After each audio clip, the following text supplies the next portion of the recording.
Hey y'all, happy Tuesday. Today is Tuesday, June 23rd, and I'm coming to you guys with the word. I'm pretty much stemming from the video that was posted today along with the community post that I did. So if you guys saw the video that was posted, it's like episode 7 or 8 of that series that I was in, When Love Finds You Again, and I think it's titled, So You Want a Man or Woman of God? Let's Talk Reality. And just to kind of recall some facts about it, some people, when it comes to love and stuff like that, we are very, very quick to say we want a man of God or a woman of God. And then we get with a man of God or a woman of God, but we don't like that type of man of God or woman of God. So the example that I use is like, say you've been saying that you want a woman of God or a man of God, but you have been fornicating with your partner. You guys have been having premarital sex. Well, God may call one of you to celibacy before the other one, but the other one who is used to having sex, they looking confused like, nah, why you want to be celibate now? We've been doing this. Let's keep doing this and stuff like that. So you say you want a woman of God or a man of God, but when they start moving in a way that God calls them to move, you get irritated and you don't like it, right? So that's the gist of that message. Now, that message was recorded in May, I believe May or April. I want to say it was recorded right around that Keep It a Secret video.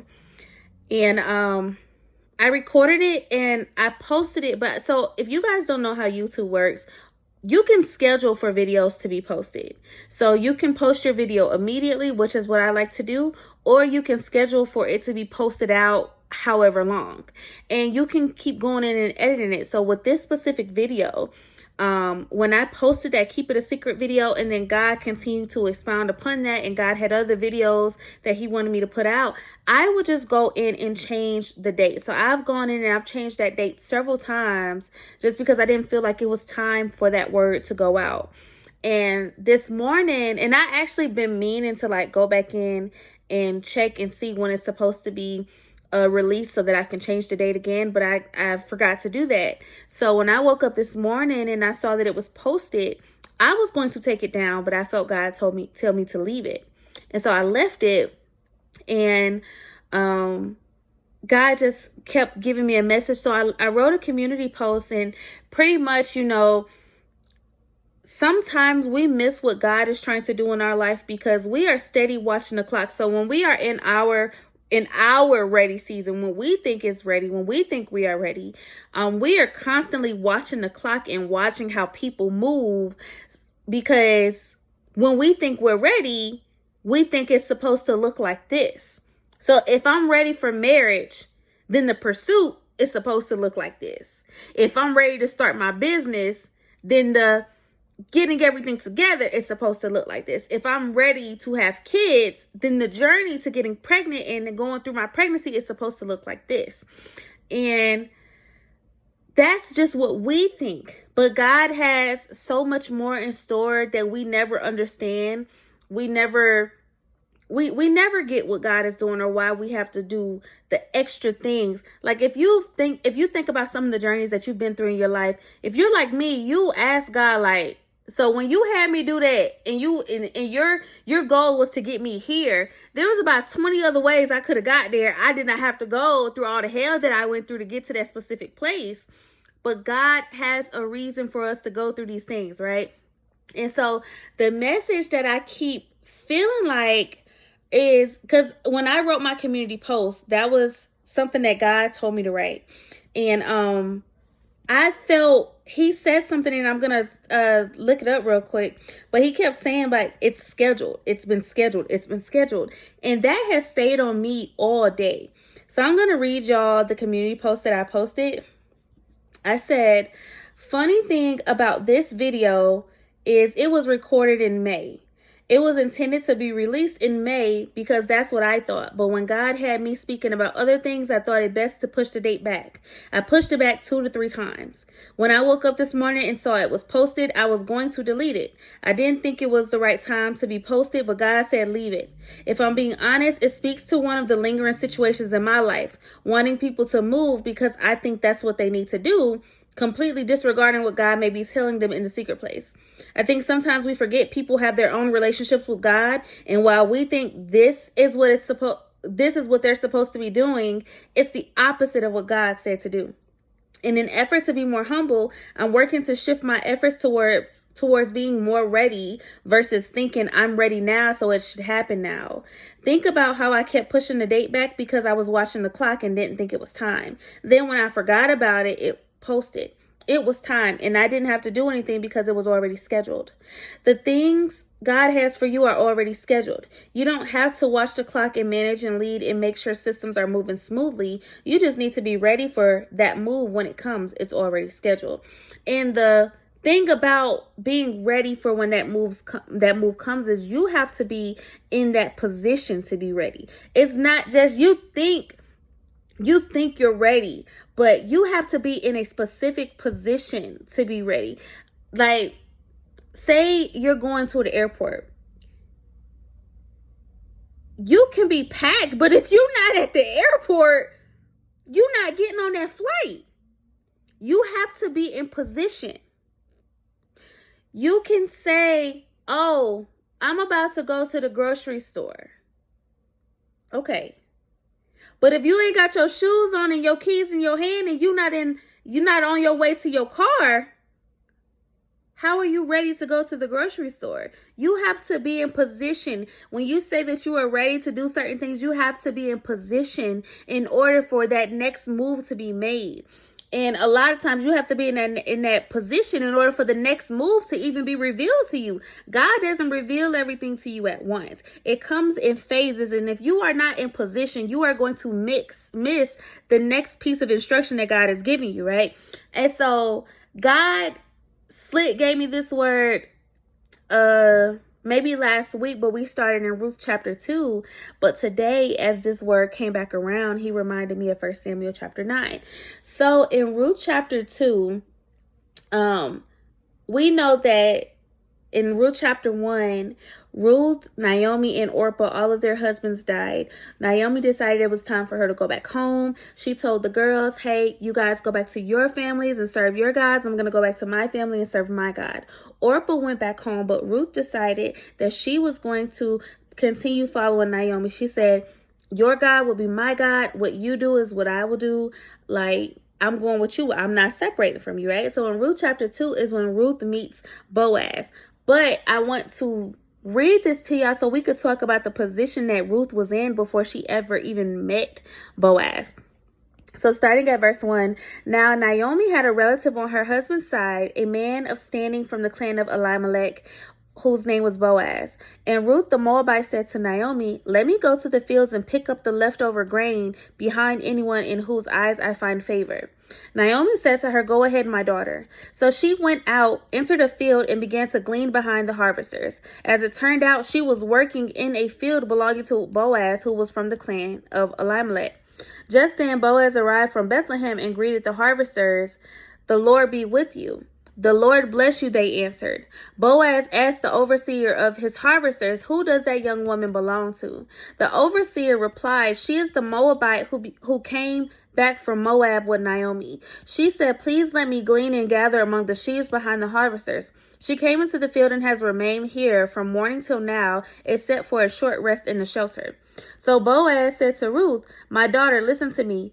Don't go and glean in another field and don't go away from here. Stay here with the women who work for me.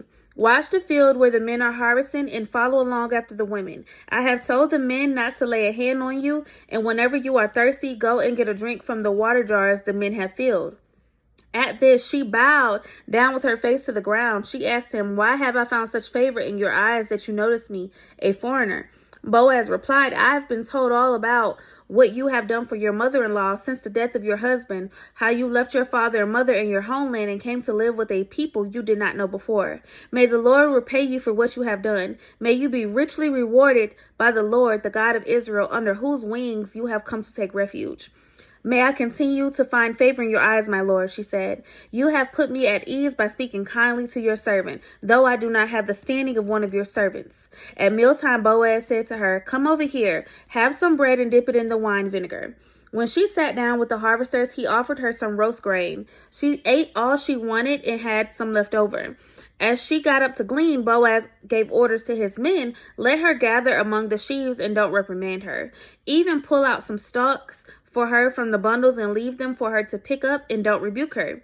So Ruth gleaned in the field until evening. Then she threshed the barley she had gathered and amounted to about an ephah. She carried it back to town, and her mother-in-law saw how much she had gathered. Ruth also brought out and gave her what she had left over after she had eaten enough. Her mother-in-law asked her, "Where did you glean today? Where did you work? Blessed be the man who took notice of you." Then Ruth told her mother-in-law about the one at whose place she had been working. "The name of the man I worked with today is Boaz," she said. "The Lord bless him," Naomi said to her daughter-in-law. "He has not stopped showing his kindness to the living and the dead." She added, "That man is our close relative. He is one of our guardian redeemers." Then Ruth the Moabite said, "He even said to me, 'Stay with my workers until they finish harvesting all my grain.'" Naomi said to Ruth, her daughter-in-law, "It will be good for you, my daughter, to go with the women who work for him, because in someone else's field you might be harmed." So Ruth stayed close to the women of Boaz to glean until the barley and wheat harvest were finished, and she lived with her mother-in-law. And so the main thing that I picked up in here was Ruth's position and her humility. Before Ruth ever met or ever even heard about Boaz, Boaz had heard about her. However, he heard about her, but he had not seen her yet. Ruth positioned herself in a humble way. She asked to go pick up behind other people. She was in that humble position, picking up behind other people. And at that point, Boaz saw that the talk matched her walk. She was as humble as he had heard. She was as, what's the word? It started with a V. I don't know. But she was as good as he had heard about her, right? She had to be positioned, but in order for you to be positioned in the correct way, for you to have that next phase or get that next piece of instruction for your move, you have to be humble. You have to not act like you are a know-it-all. You have to not act like this is the way that it's supposed to go. This is the timing it's supposed to be in. These are the people that's supposed to be involved in it. It don't include you. I'm not supposed to be in this environment. I'm not supposed to be talking to these people. I'm not supposed to be looking like this. It involves you being humble, and sometimes you doing things that you don't even want to do. You have to humble yourself in order to be in that position. You have to humble yourself in order to know how to get to that position so you can be prepared for where God is taking you.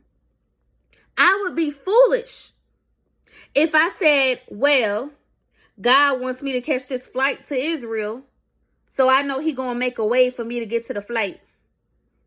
I'm just going to pack my clothes, but I know He's going to make a way for me to get to the flight." You ain't did no other work other than pack your clothes. You ain't even tried to go to the airport. You ain't even tried to see if God had another set of instruction for you. You just went off of what you thought it was supposed to look like. Even me, when I first moved to Colorado and I knew that I was supposed to be working in real estate, for me, I know that the saying is, if it's God's will, it's God's bill. And that is absolutely true. But don't think that at some point in time, you're not going to put no skin in the game when it comes to the assignments that God wants you to do. What are you going to do? And a lot of times, it's just a test to see what you're going to do. Are you going to walk around just having your hand out thinking that because God said this, that's how it's supposed to happen and you ain't supposed to do no work to get there? Or are you going to put some skin in the game? Are you going to position yourself? Are you going to humble yourself to be positioned for your next phase, for your next piece of information that you need on that journey? It takes a lot of humility. Ruth asked to go pick up behind other people.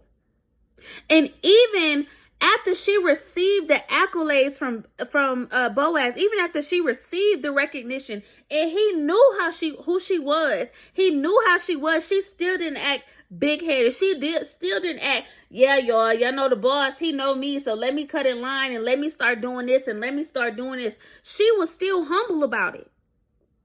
She had received all type of praises from Boaz, and she still was humbled. She still picked up behind people. She did not let the recognition, she did not let the acknowledgement of who she was turn her mind and make her prideful and make her an egomaniac, she still remained humble. She still remained humble. Another story that God told me about was in 1 Samuel chapter 9, when Samuel went to anoint Saul. So I'm going to read that as well. Starting at verse 1, there was a wealthy, influential man named Kish from the tribe of Benjamin. He was the son of Abiel, son of Zeror, son of Becherath, son of Aphiah, of the tribe of Benjamin. His son Saul was the most handsome man in Israel, head and shoulders taller than anyone else in the land. One day, Kish's donkeys strayed away, and he told Saul, "Take a servant with you and go look for the donkeys."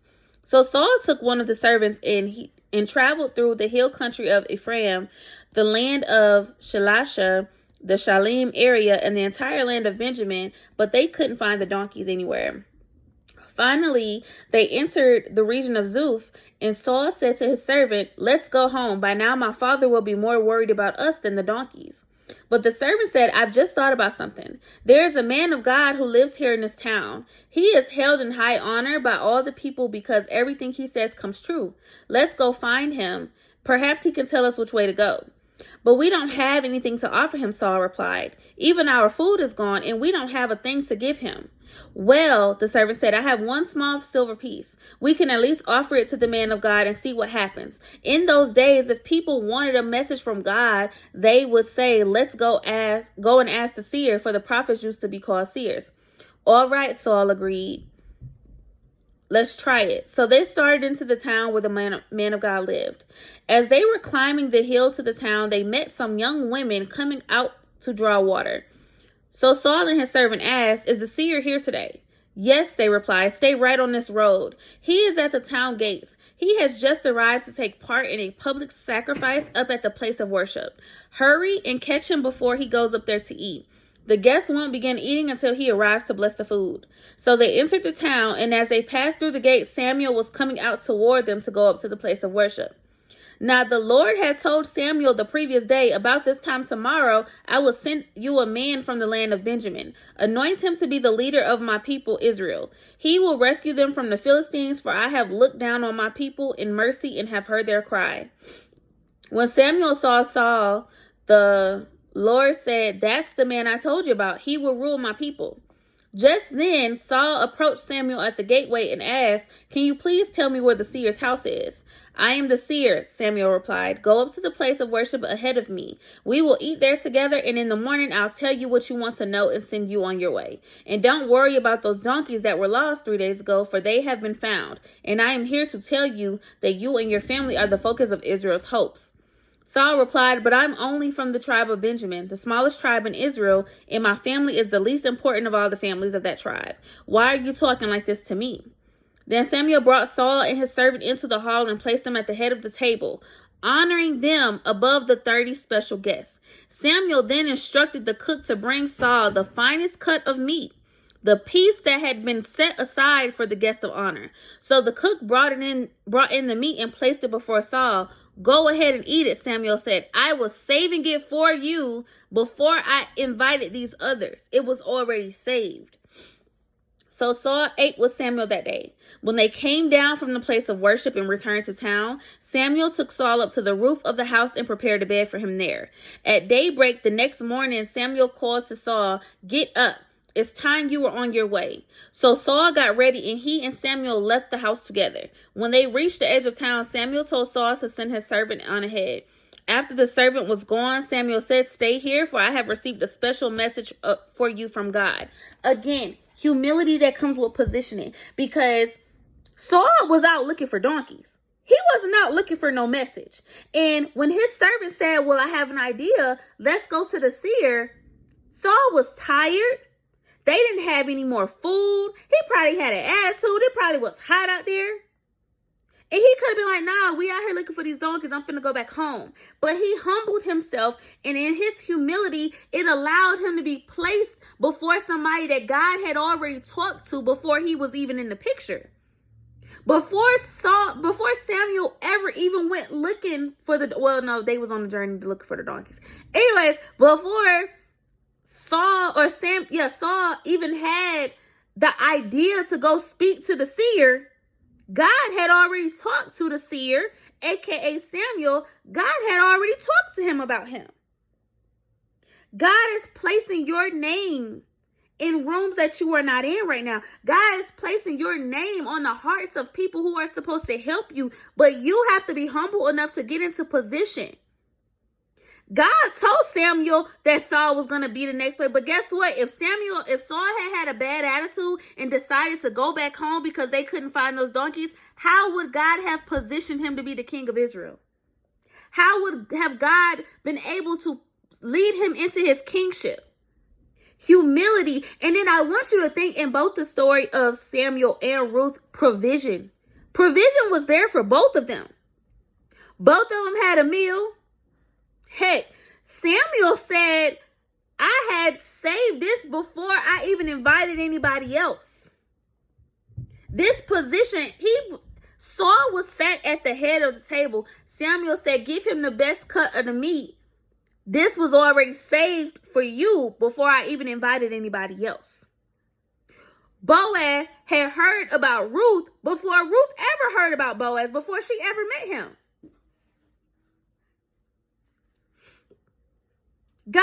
You have to be positioned. God is putting your name. God is highlighting your name. So when that resume pops up in front of that hiring manager, they're going to say, yeah, I had a dream about that name. Yeah, I heard about that name. God is putting you on the mind and heart of the person that you're supposed to marry. But are you humble enough to be in position? What does position for that role look like? You think it looks like just being available. Where's your heart posture at? Where's your attitude at? Are you walking around with hope deferred, so much so that you don't even have a good attitude and a good spirit about what's about to happen in your life? Where are you standing at? It's about positioning, but in order for you to be in position to get that next message or to get that next elevation, you have to be humbled. You have to be humbled. It's not going to go your way. And I'm talking to myself right now. It's not going to go your way. You have to be humbled. Can you allow yourself to be humbled for that position? Can you allow yourself to be humbled and do the things that you don't want to do and talk to the people that you don't want to talk to and do the things that you feel like you are too good for? I feel like I shouldn't be doing that. That story, that video that I showed y'all, or I tagged for y'all about the little cartoon, but that girl, she had a degree, but God told her to go to this company and apply and accept the job that they had, and they only had an opening for a housekeeper. They only had an opening for a housekeeper, but she had to humble herself for that role. She's like, God, I got a degree, I got all this experience. Why would I be a housekeeper? But that's the position God put her in for her next elevation. Ruth was elevated. Saul was elevated. Both of them were elevated. Both elevations came with provision that even came before they was elevated. They was taken care of before they ever got elevated. Everything that happened with Saul happened before he even got the message that God was going to have him be king, that he was selected for king. Ruth had provision from Boaz before she ever presented herself to him and said, you are my next family redeemer. Y'all, in this season, and again, I'm definitely talking to myself because I be walking around with a terrible attitude, y'all. I ain't gonna lie. I'm definitely talking to myself, but God is saying, like, in this season, you need to be positioned. It's not just about preparation. It's about being positioned. And a lot of the positioning that you need to be in to be elevated, you have to be humbled. You have to be humbled. It might come with you doing some things that you don't want to do. It might come with you being around people that you don't want to be around. Oh, I don't like that manager. Yeah, but she's connected to your next promotion, so you better like her. Oh, he's not my type. He's not my type at all, but that's your husband. And that's the person who you supposed to walk into ministry with. So he better become your type. You better ask God to work on your heart and work on your mind when it comes to it.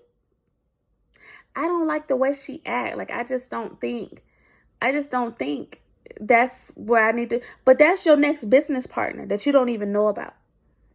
Because you're not even in position to get that word that that's your business partner. You're not even in position to get that word that that's your husband. You're not even in position to get that word that you are up for promotion and that lady is going to help you because you're not being humble. It's all about humbling yourself, y'all. It's all about being humbled in this hour, in this season. So that is the word. I don't know what I'm going to title it yet, but that is the word. I love you guys, and I will see you all on my next one.